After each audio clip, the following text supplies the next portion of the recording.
Welcome to the Determined Mom Show, the only marketing podcast dedicated to guiding mom CEOs into tranquility, wealth, and multiplying those precious moments. Hello, everyone. Welcome to the Determined Mom Show. And I have a very special guest, Melissa Gamara, on today. And she is an OBM. So if you don't know what an OBM is, you're going to learn about it today. And she is the owner of Melissa Gamara Management. And if you want to check out her website, it's just melissagamaраmanagement.com. So welcome, Melissa. Hi, thanks so much for having me. Yeah, definitely. I'm super excited for you to be here because what we're going to talk about today is something that I think, especially, in our current times is really, really relevant. So many people have so much knowledge and, they need to bring it to the masses, and they're really good experts at something. They have all of this stuff inside their head or all of this experience in some sort of topic, but they don't necessarily have an audience. So you're going to teach us today about how to launch a course with minimal reach. So I'm super excited about that. Yeah, I'm really excited to talk to you about it. I feel like it's so incredibly important for people to understand that they need to have this particular piece of their business kind of running in the background, especially when you're thinking about expanding your business maybe into the 6 and 7 figure range, and trying to build that up. You have to have multiple different avenues of revenue that are coming into your business in order to make sure that if one thing goes down, then, there's other stuff to kind of catch you. So it is really important. Yeah, I love that. And tell us a little bit about how you got started in your business and how you got started working from home, because I know you're a mom. Yes. Yeah. So I actually started my business back in the summer of 2018. So I was pregnant with my daughter, who's now about a year and a half. And during that pregnancy, I was working in business finance. I'd worked at that company for a couple of years, but pregnancy changes things, as I'm sure many of your listeners can attest. So during my 3rd trimester of pregnancy, I started looking into daycare and realized that is incredibly expensive for somebody who's working full time. When I was looking at the time, it was like $1,000 a month for a newborn, like in a facility, right? Where it was consistent care for the full time. I didn't want to do it out of somebody's house because there's always the possibility that they have an emergency or for whatever reason they can't care for my child. Right. And I didn't want to deal with that. So as I'm looking and I see that, it's going to be somewhere in the range of like $1,000 a month, I started thinking to myself, I don't want to work for somebody else only to spend 50% of my paycheck on childcare just so that I could go to work and make more. It didn't work. And so, I've kind of always wanted to be a business owner. I remember when I was a teenager, I think I was 16 when the show Shark Tank came out. And I remember laying in bed at night. I have terrible insomnia. And so I'd lay in bed at night and think to myself, okay, now what can I invent? What's a new thing I could invent that would let me be rich and have a successful business and work for myself? Because I knew from a very young age that working for somebody else was just not for me. Yeah.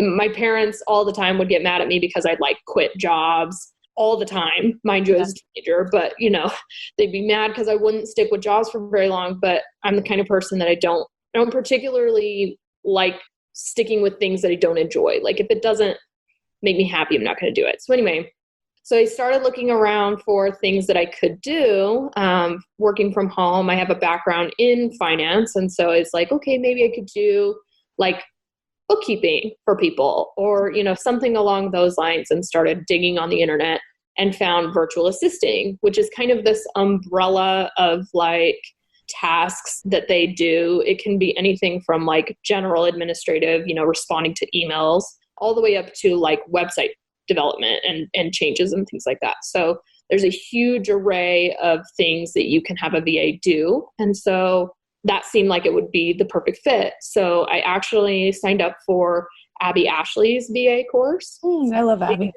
Yeah, it's absolutely incredible. I highly recommend. it basically taught me how to stand my business up from like start to finish, which was really, really helpful because while I've worked in business finance and I understand it, it was really nice to have somebody say, this is what you need to do. This is when you do it, et cetera, et cetera.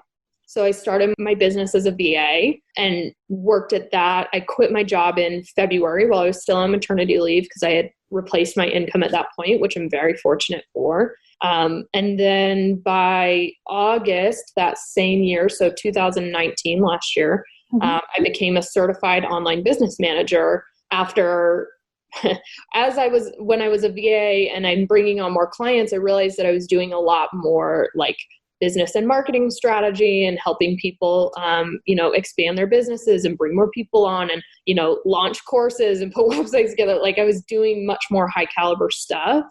And I didn't want to just be a VA. I wanted to be more of a business partner. And so that's how I found the certification for online business managers, went through that process. And now here we are. And that's what I do now, which has been absolutely great and so rewarding. That's awesome. I love that story. And I think what you were saying at the beginning about pregnancy changes everything, almost every single one of the guests that we've had on have had that moment where like, okay, either it's before they have the baby when they're pregnant, or it's like after they realize that like they don't want to leave their baby, like it's that like thing, and it's just a pivotal moment in every mom's life. And I know I've been in a position twice where I couldn't really change my circumstances. And then this third time that I had my third daughter, that's when I was like, okay, look, this is not going to happen again. So, yeah. Yeah.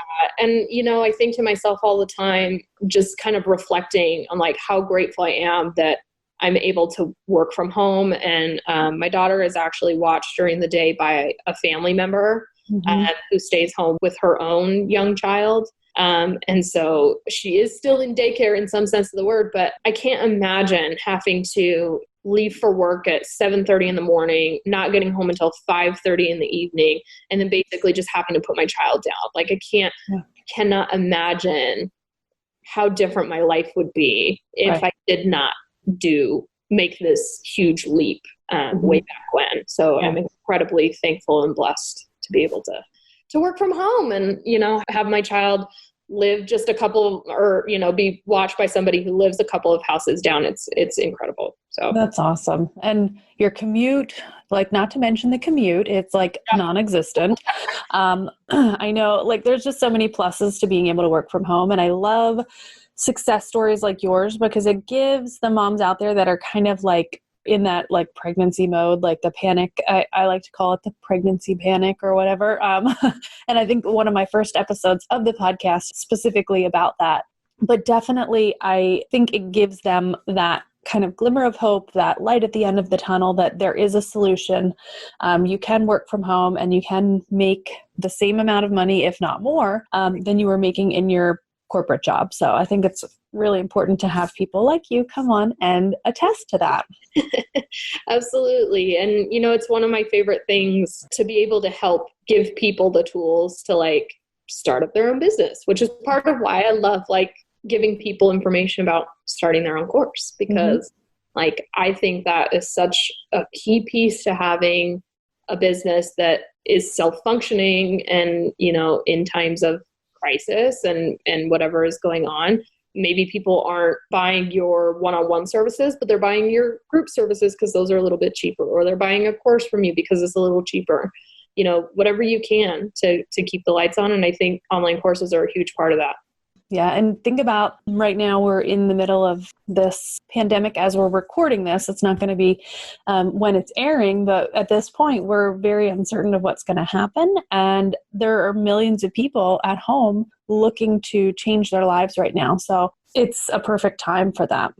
I agree. Yeah. And I think that a lot of people are having this moment where they realize that your business does need to have an online piece to it so that, people can have access to it even when, right now, if you're a shut-in, like many of us, that people can still get to you and, people can still, pay for your services and your time, and your business doesn't have to stop just because of the way things are going or, circumstances that are beyond your control. So. Mm-hmm. Yeah, I love that. And I see so many like brick and mortar businesses that would normally not have anything to do with online, like I see them coming online and I just love it. I love that shift. I think it's really important, and it's a really important step for our society to know that anything is possible, I think. I agree. Yeah, 100%. Yeah. So tell us about how to launch a course with having a big list without having maybe a huge social media audience. Maybe you have a couple hundred people that like your Facebook page or something, but we all know that like 2% of them actually see any posts that you do. So, which is like not very good, but, so if 4 people out of 200 are seeing your Facebook posts, that's not a great reach. And what can someone do to launch a course and get some traction? Yeah. So first off, let me just preface this by saying that I'm a big fan of email marketing. I know that some people are kind of, on the fence about that, but I personally am a big proponent of doing launches via email marketing. However, I know that many people who are just starting out, who maybe, haven't done the online thing for too long, or maybe they just haven't thought about it this far in advance, maybe don't have an email list. And that's okay. But I highly recommend that if you're planning on doing a launch, if you're in the process of putting a course together, that you start trying to collect names. Even if you only have, like 40 people on your email list by the time you're ready to launch, that's okay. That's still 40 people who are like a captive audience to you. Mm-hmm. So email marketing is a huge piece. And I highly recommend that you have either, a freebie that you can give away in exchange for their email address. Basically, they would opt into, put their information into a form, and then they get whatever free download it is from you. Or even just having some type of form where they can opt into your newsletter and you can like put that on your website or push it out to the public, whatever you can to build up your audience, right?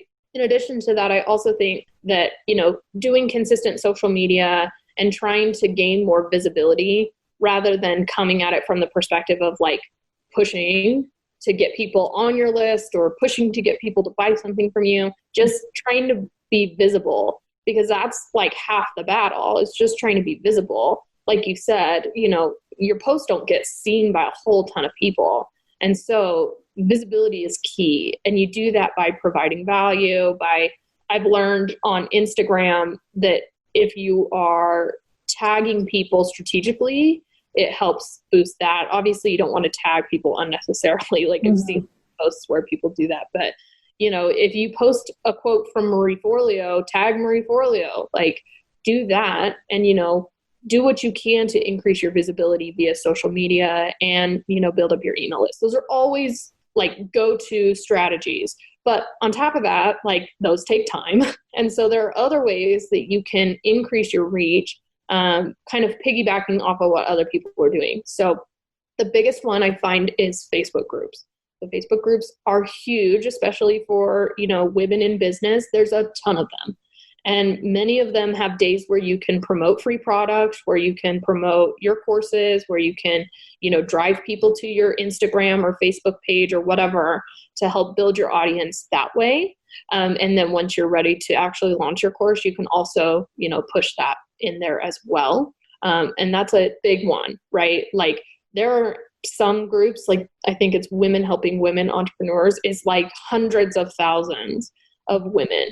So if that's your target audience, if you're a business to business, model, that's a great group for you to be in, because they have dedicated days where you can actually like post things from your business, whether it be the opt-in page or, a link to your actual course or a link to your Instagram page.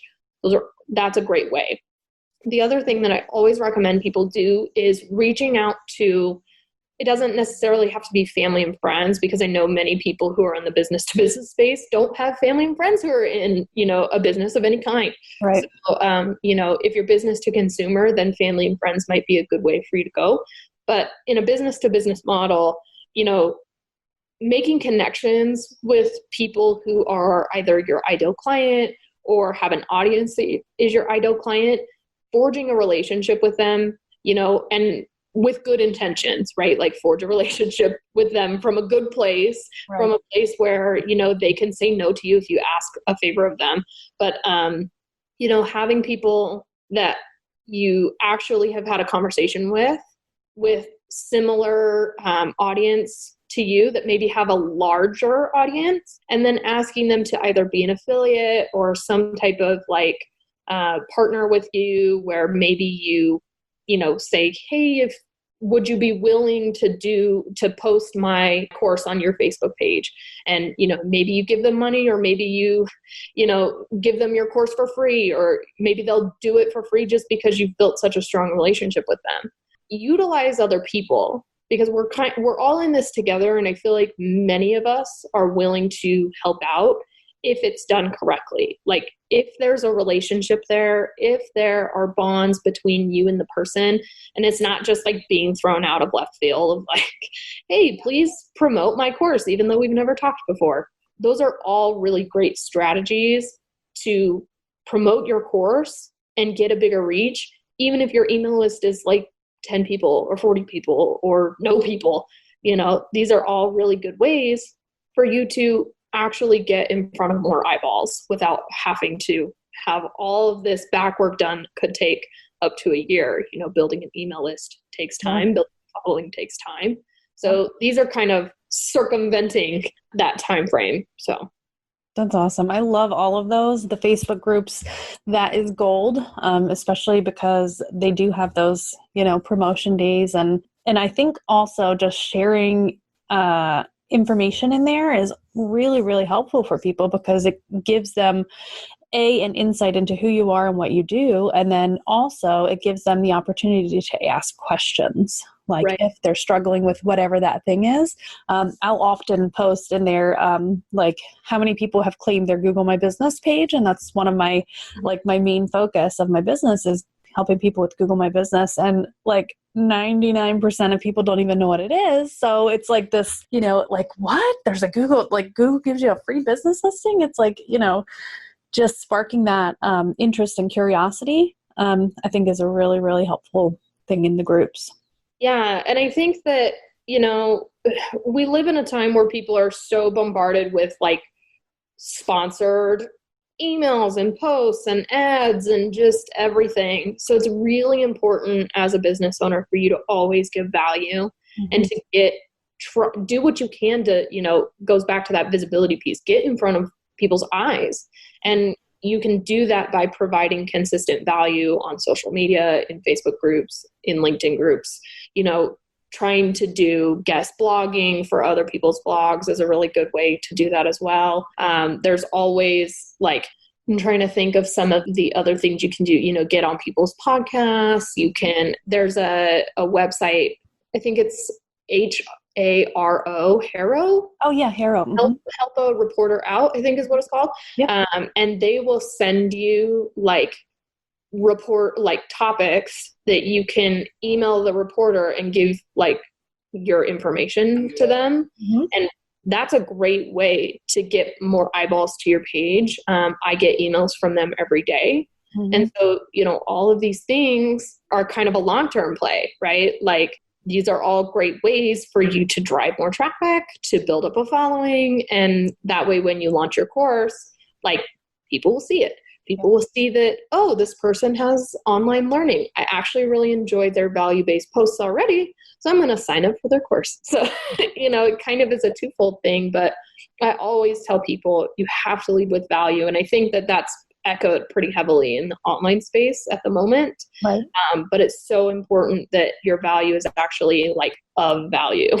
And I think that can be missing sometimes. Yeah. And when you lead with value, the thing that I've noticed about doing that is people are like, wow, she's giving this part away for free. I wonder what is in that course. What could that course be like if she's giving this much information away for free? It has to be really value packed, So I think a lot of people have that fear of giving away too much or sharing too much value and that kind of thing and teaching people too much.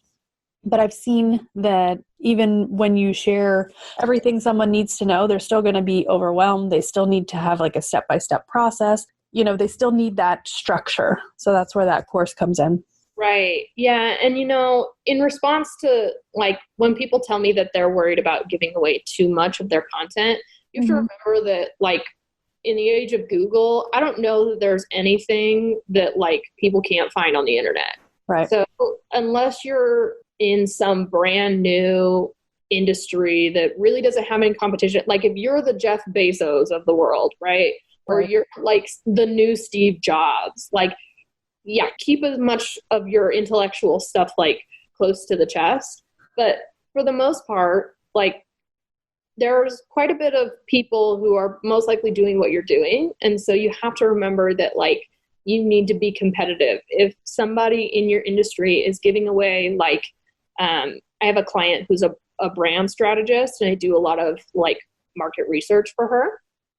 And, we talk about like, what's too much? What's her signature system? Where exactly is the line between like your intellectual property and the value that's already available on the internet? And so a lot of it, I highly recommend that people go out and look for others in their industry so they can see what those people are giving away and kind of see like, okay, is this person giving away free marketing audits, right? Where they go through your marketing and they tell you what's wrong.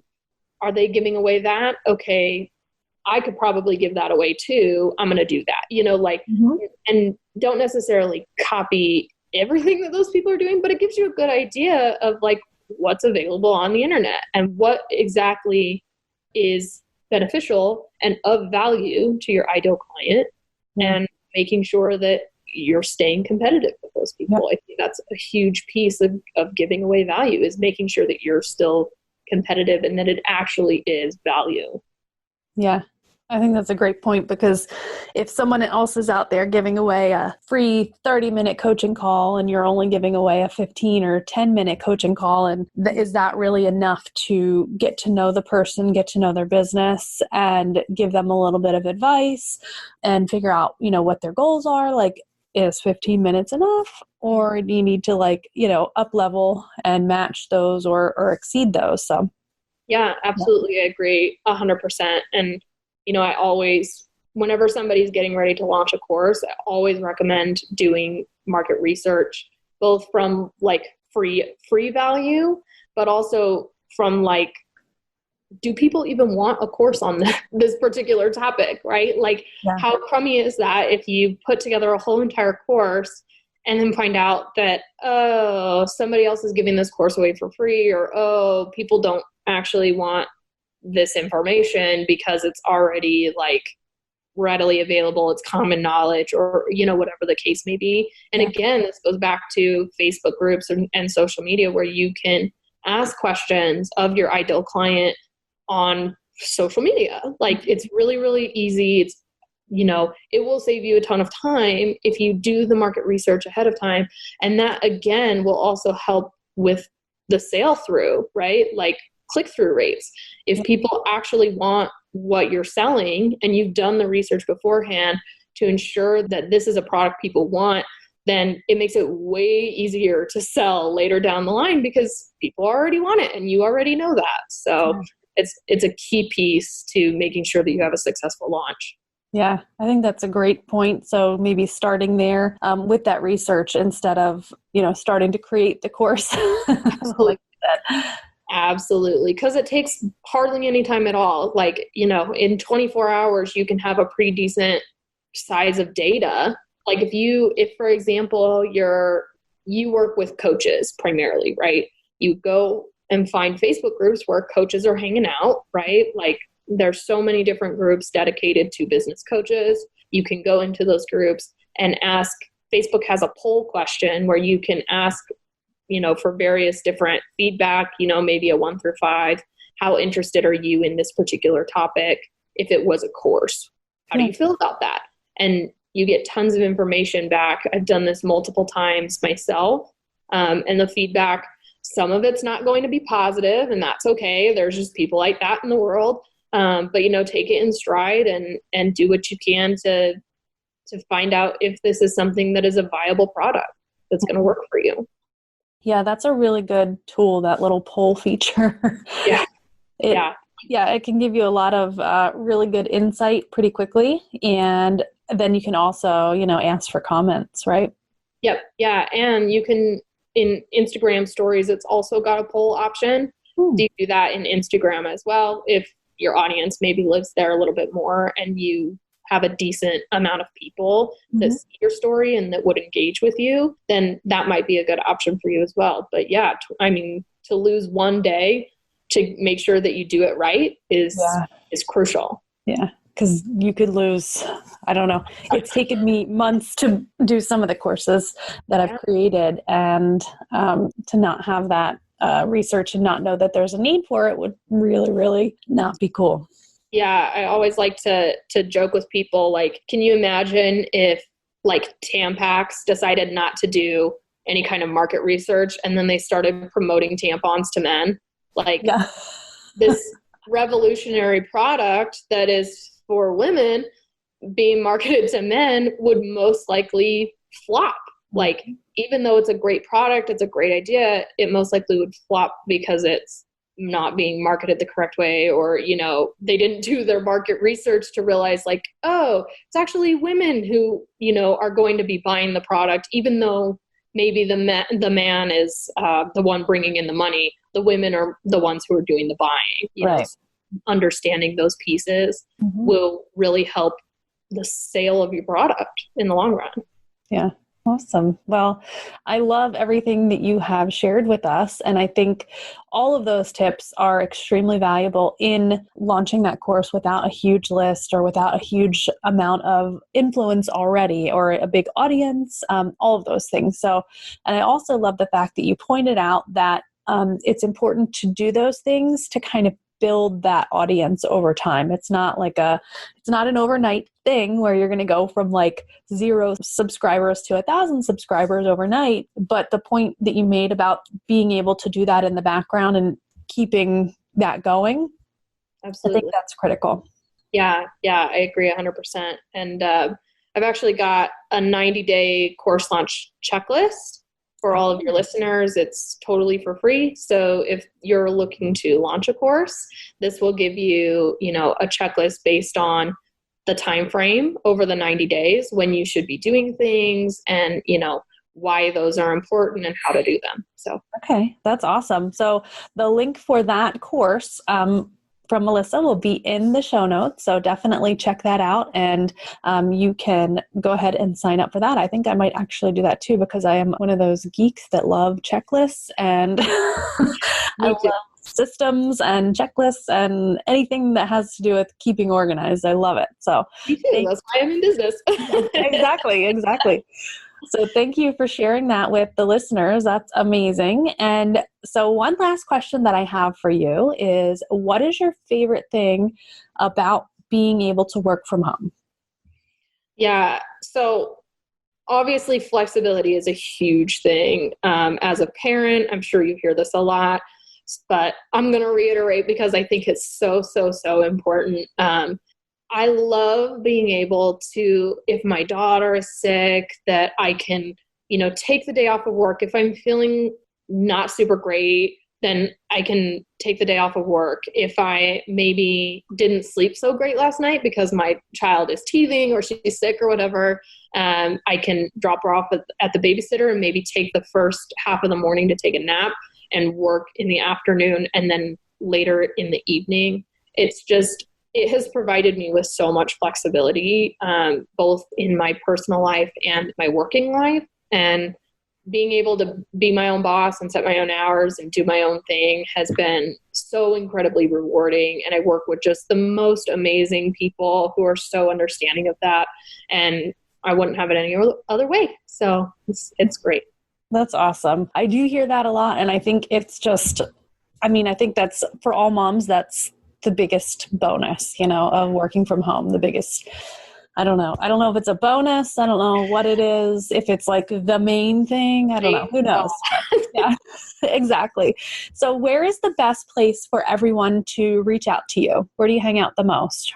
Yeah. So recently I'm actually on Instagram a lot. So that's just at Melissa Gamara Management.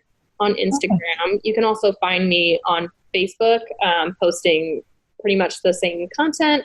So Facebook is more your jam. I'm there at Melissa Gamara Management as well.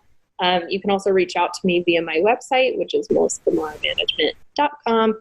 And all of my freebies are on my website as well. So I have an SOP template, the course launch checklist, and I think 200 virtual tasks for your team kind of as you grow that you can outsource. So lots of stuff there as well.